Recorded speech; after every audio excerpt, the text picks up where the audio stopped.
एक लड़की जिसका नाम सेरा है, उससे फिल्म की शुरुआत होती है। वह घर पर बैठी सोच रही होती है कि आज रात की पार्टी में जाना है, लेकिन उसके पिता डॉन सख्ती से मना कर देते हैं। सेरा अपनी माँ से कहती है, आपने तो कहा था मैं जा सकती हूँ, आप क्यों रोक रहे हो? इस पर उसकी माँ कहती है, बेटा आज मत जा, फिर कभी चली जाना। इस बात से सेरा नाराज हो जाती है और गुस्से में अपने कमरे में चली जाती है। उसी दौरान उसकी बड़ी बहन भी दिखाई देती है। रात होते ही सेरा अपने परिवार से छुपकर अपने सबसे अच्छे दोस्त क्रिस्टोफर के साथ पार्टी में चली जाती है। पीछे से उसकी माँ कमरे में देखने आती है और समझ जाती है कि सेरा घर पर नहीं है। वह तुरंत यह बात अपने पति डॉन को बता देती है। यह सुनकर डॉन गुस्से में भर जाता है। पूरी रात मस्ती करने के बाद जब सेरा घर लौटती है तो डॉन उसे डांटते हुए बहुत गुस्सा करता है। माँ बीच में आती है मगर सेरा नाराज होकर अपने कमरे में भाग जाती है। कमरे में बैठी सेरा अपनी माँ और बहन से कहती है, 3 महीने बाद मैं 18 साल की हो जाऊंगी। मेरा एक बचपन का दोस्त है, मैं उसके पास जाकर रहूंगी और अपनी जिंदगी खुलकर जीऊंगी। ये बातें बाहर में खड़ा उसका पिता चुपके से सुन लेता है। डॉन फिर बेसमेंट में जाता है और एक छिपा हुआ कमरा खोलता है। सीन बदलता है। 3 महीने बीत जाते हैं। अब सेरा 18 साल की हो चुकी होती है। वह फोन पर क्रिस्टोफर से बातें कर रही होती है। उसकी बहन बाहर होती है और माँ बाजार चली जाती है। यानी घर में सिर्फ सेरा और डॉन होते हैं। डॉन बहाने से कहता है, मुझे बेसमेंट में एक डिब्बा रखना है, मेरी मदद कर दो। सेरा मान जाती है। दोनों बेसमेंट में जाते हैं। वहां पहुंचकर डॉन गुप्त कमरे का दरवाजा खोलता है। सेरा हैरान रह जाती है और कहती है, यहाँ एक और कमरा भी है। डॉन उसे अंदर ले जाकर बातें करने का नाटक करता है और अचानक दरवाजा बंद कर देता है। सेरा जोर जोर से मदद के लिए चिल्लाती है मगर डॉन पर कोई असर नहीं होता। वह दरवाजा खोलने की कोशिश करती है पर गलत पासवर्ड डाल देती है, जिससे कमरे की बत्ती बंद हो जाती है। फिर सेरा उस डिब्बे को देखती है जिसमें उसका सारा सामान रखा होता है। सेरा वेंटिलेशन की खिड़की से मदद मांगती है। डॉन देखता है कि उसकी आवाज बाहर तक जा रही है तो वह वेंटिलेशन पर कपड़ा ठोक देता है और अब कोई आवाज बाहर नहीं जाती। उसकी माँ को चिंता होने लगती है, लेकिन डॉन को कोई फर्क नहीं पड़ता क्योंकि उसे पता था कि सेरा कहाँ है। अगले दिन सेरा फिर से कोशिश करती है दरवाजा खोलने की, लेकिन वही होता है। बत्ती चली जाती है और थोड़ी देर बाद वापस आ जाती है। डॉन कमरे में वापस आता है। सेरा उसे धक्का देकर भागने की कोशिश करती है मगर सामने एक और दरवाजा था जो बंद था।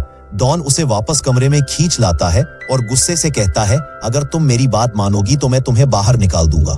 सेरा इनकार कर देती है। यह सुनकर डॉन भड़क जाता है और सेरा के साथ जबरदस्ती करता है। उस घटना के बाद उसकी हालत बिगड़ने लगती है और उसे उल्टियां होने लगती है। करीब 1 हफ्ते बाद पुलिस उसकी तलाश शुरू करती है।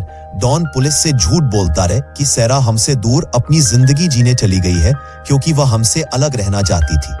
उसकी माँ पुलिस से कहती है कि सेरा सिर्फ गुस्से में ऐसी बातें करती थी, उसने कभी ऐसा करने का इरादा नहीं जताया। पुलिस अफसर कहता है, इंतजार करो, शायद वह खुद संपर्क कर ले। उधर कमरे में पकड़ी गई सेरा टूट चुकी होती है, बेहद उदास और परेशान। इसी बीच क्रिस्टोफर सच्चाई जानने घर पहुंचता है, लेकिन डॉन उसको बहका देता है और कहता है सेरा अपने बचपन के दोस्त के साथ भाग गई है। दिन गुजरते जाते हैं। 21 दिन बीत जाते हैं। उसी दिन सेरा का 18वां जन्मदिन होता है।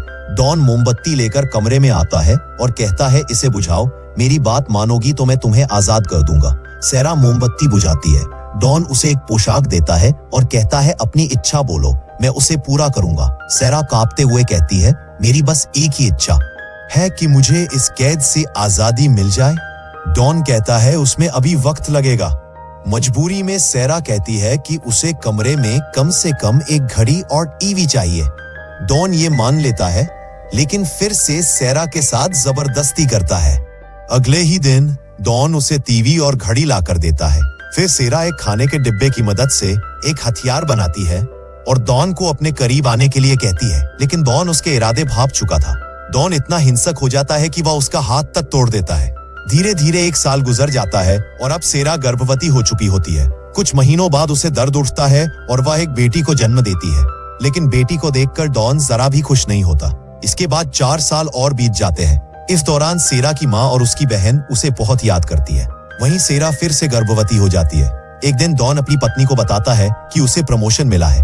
उसकी पत्नी कहती है कि हमें किसी अच्छे इन्वेस्टिगेटर को रखना चाहिए जो सेरा को ढूंढ सके, लेकिन डॉन साफ इनकार कर देता है। दूसरी ओर सेरा अपनी बेटी के साथ टीवी देख रही होती है। टीवी देखकर माँ बेटी दोनों थोड़ी देर के लिए खुश हो जाती है। फिर कुछ समय बाद सेरा एक बेटे को जन्म देती है। लेकिन एक दिन उसकी बेटी तेज बुखार से बीमार हो जाती है। डॉन बाहर से दवा लाता है, लेकिन इसी बीच सेरा और डॉन के बीच बहस और बढ़ जाती है। इसी दौरान क्रिस्टोफर दोबारा सेरा के घर आता है। वहां उसकी मुलाकात सेरा की बहन से होती है। क्रिस्टोफर उसे बताता है कि डॉन ने उससे झूठ कहा था कि सेरा अपने बचपन के दोस्त के साथ भाग गई है। यह सुनकर बहन शक करती है और कहती है, मुझे तो लगता है पापा ने ही सेरा को कहीं छिपा दिया है। कभी कभी ऐसा लगता है कि वह खुद ही दूर चली गई। समय बीतता है और सेरा तीसरी बार गर्भवती हो जाती है। इस बीच डॉन और उसकी पत्नी के बीच झगड़ा हो जाता है। सेरा को लेकर उसकी बहन डॉन से कहती है, आप हमेशा सेरा पर गुस्सा निकालते रहते थे। गुस्से में सेरा की माँ कमरे से बाहर चली जाती है और डॉन भी उसे मनाने पीछे चला जाता है। इसी दौरान सेरा की बहन को डॉन की जेब से बेसमेंट की चाबी मिल जाती है। वह चुपके से बेसमेंट में जाती है और वहां रखी अजीब अजीब चीजें देखकर हैरान रह जाती है। वह सोचने लगती है कि आखिर ये सब सामान यहाँ क्यों रखा गया है। तभी अचानक डॉन भी वहां आ जाता है और बहन को जबरन बाहर भेज देता है। उधर सेरा एक और बच्चे को जन्म देती है, जो कि एक बेटा होता है। डॉन से कहती है, मेरे तीसरे बच्चे को मेरी माँ के पास ले जाकर छोड़ दो, उसे वही पाल लेगी। यह सुनकर डॉन के दिमाग में चालाकी आती है। वह बच्चे को उठाकर घर से बाहर ले जाता है और गुपचुप तरीके से दरवाजे के बाहर रख देता है। अगले दिन सेरा की माँ को बच्चे की रोने की आवाज सुनाई देती है। वह बाहर जाती है और वहां उसे मासूम बच्चा दिखाई देता है। उसके साथ एक कागज भी रखा होता है जिस पर लिखा होता है, माँ मैं सेरा हूँ, यह बच्चा मेरा है। मैं इस बच्चे को पालने की हालत में नहीं हूँ, मेरी आर्थिक स्थिति ठीक नहीं है, कृपया आप ही इसे संभाल लीजिए। यह पढ़कर माँ उस बच्चे को अपने साथ ले जाती है और उसे गोद ले लेती है। लेकिन तभी डॉन को घर में एक छुपा हुआ नोट मिलता है। उस पर लिखा होता है कि डैड ने मुझे बेसमेंट में कैद कर रखा है। इसे पढ़कर डॉन बहुत गुस्से में आ जाता है और भी क्रूर हो जाता है। वह गुस्से में आकर फिर से सेरा के साथ जबरदस्ती करता है। इसके बाद कई साल और बीत जाते हैं। अब सेरा की बेटी और बेटा बड़े हो चुके होते हैं। एक दिन डॉन की निगाहें गंदी नीयत से सेरा की बेटी पर पड़ती है। सेरा यह समझ जाती है कि अब उसके बच्चों पर भी डॉन की बुरी नजर है। वह अपनी बेटी के लिए बहुत डरने लगती है और उसका बेटा अस्थमा का मरीज होता है। सेरा देखती है कि छत से बारिश का पानी टपक रहा है। वह ध्यान से देखती है और सोचती है कि शायद वहां से कोई रास्ता बने। वह दीवार तोड़कर एक छोटा सा छेद कर लेती है। रात में वहां से हल्की सी रोशनी बाहर निकलती है। इसे एक आदमी देख लेता है, लेकिन बदकिस्मती से वह डॉन को बता देता है। यह सुनकर डॉन तिलमिला जाता है और बेसमेंट में जाकर सेरा को बुरी तरह पीटता है, इतना कि सेरा का बच्चा उसके पेट में ही मर जाता है और मरा हुआ ही पैदा होता है। डॉन उस मासूम के शव को उठाकर चुपचाप दफना देता है। इस सदमे से सेरा टूट जाती है। वह डॉन से अपने उस बेटे के बारे में पूछती है जिसे उसने अपनी माँ को दिया था। इस पर डॉन कहता है कि अगले महीने वह एक टूर्नामेंट खेलने जाएगा। यह सुनकर सेरा का दूसरा बेटा कहता है, मैं भी बाहर जाकर खेलना चाहता हूँ, हम कब बाहर जाएंगे?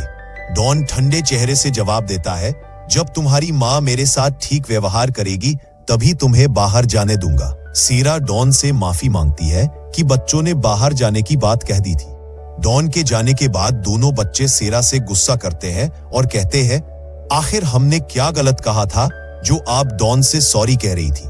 सेरा रोते हुए कहती है कि वह सिर्फ उनकी हिफाजत करना चाहती है। वह बहुत दुखी होती है और अंदर ही अंदर क्रिस्टोफर को बहुत याद करती है, क्योंकि यहाँ आने से पहले वही था जिसने उसके साथ अच्छा वक्त बिताया था।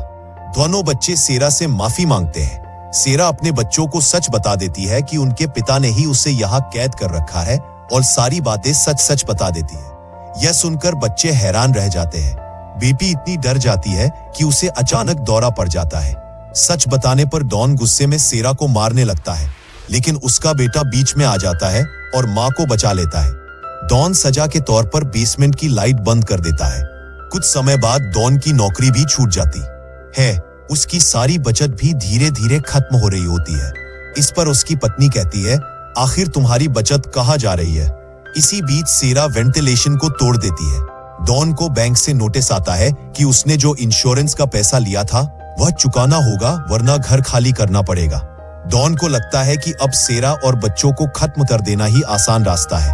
वह वेंटिलेशन से कार का धुआं छोड़कर उन्हें मारने की कोशिश करता है, लेकिन तभी वहां सेरा का वही बेटा आ जाता है जिसे उसने अपनी माँ के पास छोड़ दिया था, और इसी वजह से डॉन को गाड़ी बंद करनी पड़ती है और उनकी जान बच जाती है। कई साल बीत जाते हैं। सेरा की बेटी को एक बार फिर दौरा यानी अस्थमा का अटैक आता है, सेरा डॉन से गिड़गिड़ कर कहती है, कृपया मेरी बेटी को डॉक्टर को दिखा दो। पहले तो डॉन इनकार करता है, लेकिन बार बार रिक्वेस्ट करने पर मान जाता है। डॉन बस सेरा और बेटी को लेकर हॉस्पिटल पहुंचता है। वह बेटे को बेसमेंट में ही रुकने को कहता है। जब सेरा बाहर निकलती है तो घर देखकर उसकी पुरानी यादें ताजा हो जाती है। बेटी को हॉस्पिटल ले जाया जाता है और बड़ी मुश्किल से उसकी जान बचती है। वहां एक लेडी डॉक्टर सेरा को एक फॉर्म भरने को कहती है। सेरा अब उस नर्क जैसी जिंदगी में वापस नहीं जाना चाहती। वह फॉर्म पर पानी डाल देती है। डॉन दूसरा फॉर्म लेने के लिए जाता है। तभी सेरा मौका देखकर लेडी डॉक्टर के पास जाती है और उसके गले लग जाती है। पीछे से डॉन भी आ जाता है।